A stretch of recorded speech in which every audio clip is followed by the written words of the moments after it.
Okay, I'm going to do a little video about explaining the range on a Giant E+1 Pro e-bike, and which is shown here. I put a rack on it because I've done touring with it already. I've only had it for about 700 miles. And one of the things I was concerned about when I bought the bike was the range. They say, well, it's around 100 miles, but it really varies depending on how you ride it and what speed you ride it at. And I'm just going to go over some of my experience and some calculations which I can do now to actually predict the range I'm going to get. But that's really only on eco mode. But before we go into explaining the calculations, let me just show you the bike itself. You could find out all you want online about the specs. It does not come with a rack. It comes with 32C tires, which I really like. I didn't think I would like them. I thought I'd go to something smaller, but you get a really nice smooth ride, and I really like them, and I'll probably buy another set when these wear out. But so the bike right now, I'll show you the screen here. It's charged to about 80%. I don't know if you could read that. And it says 77 miles. At 100%, I'll get anywhere from 96 to 98 miles. And this is on eco mode, which you can see right here. And you change the level of assist by pushing this button up. Now it's in basic mode. It dropped to 62 miles. Active mode, 52 miles. Sport mode, which is 50 miles. And power mode, which is 39 miles. So I ride mostly in eco mode. If I get to a hill, I have joint issues. If I get to a hill and I don't want to push it too fast, I'll use, or push too hard, I'll use basic mode. So one of the questions you might ask is, why would I charge it only to 80%, as I have here? And I don't know, it's not exactly 80% all the time. My full charge, I'll only bring it up to either 75 to 85%. There's another video that I'll put the link below, that somebody put down, and they did a study and how many full recharges you get on a set of batteries, and you can double the life of your battery by only charging to 80%. And this is true even for Teslas, which I also own, and they recommend you only charge them to 80%. You can get 1,000 full cycles versus 500 full cycles if you charge it up to 100%. And the reasoning for this is, when you have it fully charged, you put a coating on the anode, which is an insulated coating, and you lower the efficiency of the battery. So you're better off not keeping it at 100%, unless you need to. And I do that periodically, and the instructions actually tell you to charge it to 100% every once in a while and actually drain it all the way. And the reason for that is the battery below here contains a BMS, or a battery management system. When you fully charge it, it'll take all of the cells up to the same voltage. And it can only do that if you take it to 100%. So I think periodically you need to bring it up to 100%, but not very often. I've done it in the 700 miles. I think I've only done it twice, and those were days before I was going to do long rides. And it helps with the overall efficiency of the battery if you do that. But then again, you can't do it too often, because then you coat the anodes of the batteries, and then you lose efficiency. So okay, so let's now look at the history of the rides I've done.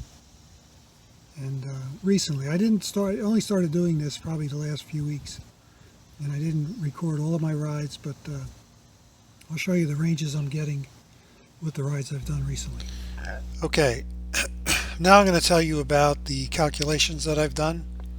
And as you can see here, I've done around 9 or 10 rides, and the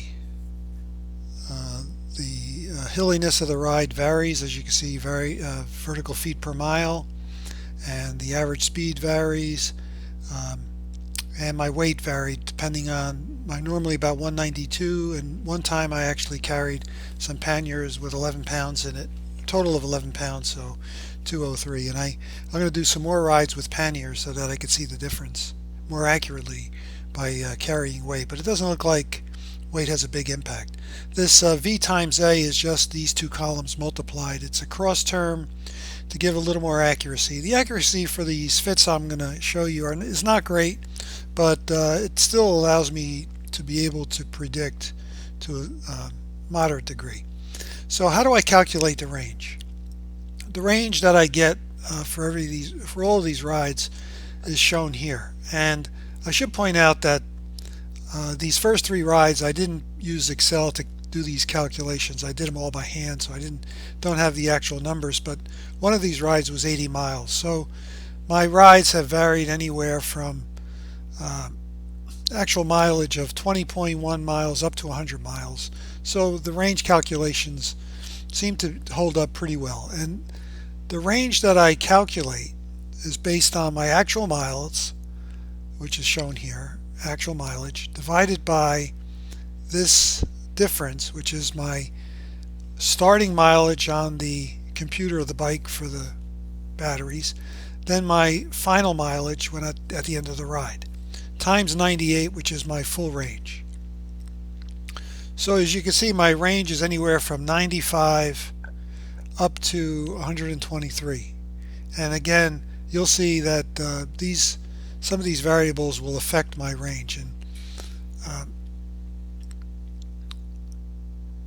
so what I do is a regression analysis on of these rides, and I get these factors here. This is my predicted range now. This is the equation that's used to calculate my predicted range. It's the intercept shown here times these constants times the value in these rows here, and that gives me my predicted range. Now let's go back.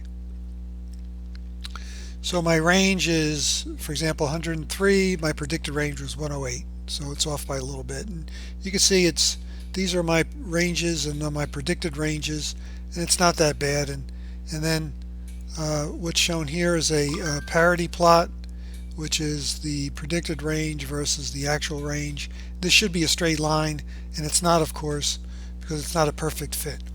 Now, one of the things that's missing here is wind speed, and that's really tough to do because, as you know, if you bike ride, you know that the wind changes constantly on a ride, and these are all loops.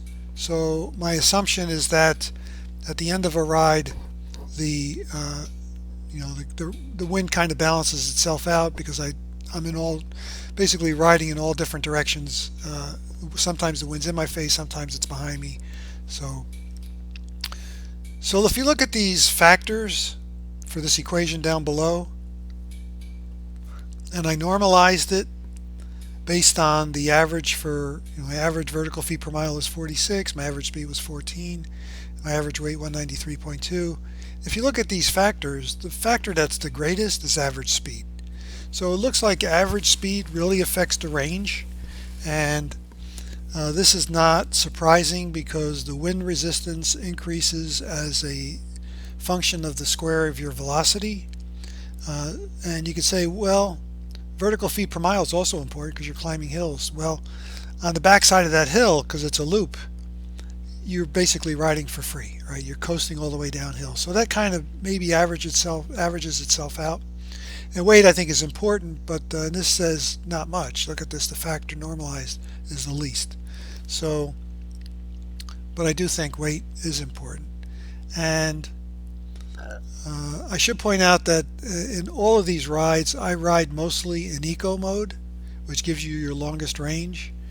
And occasionally, if I see a hill, I'll bump it up, or riding up a hill, I'll bump it up so I don't strain my joints as much.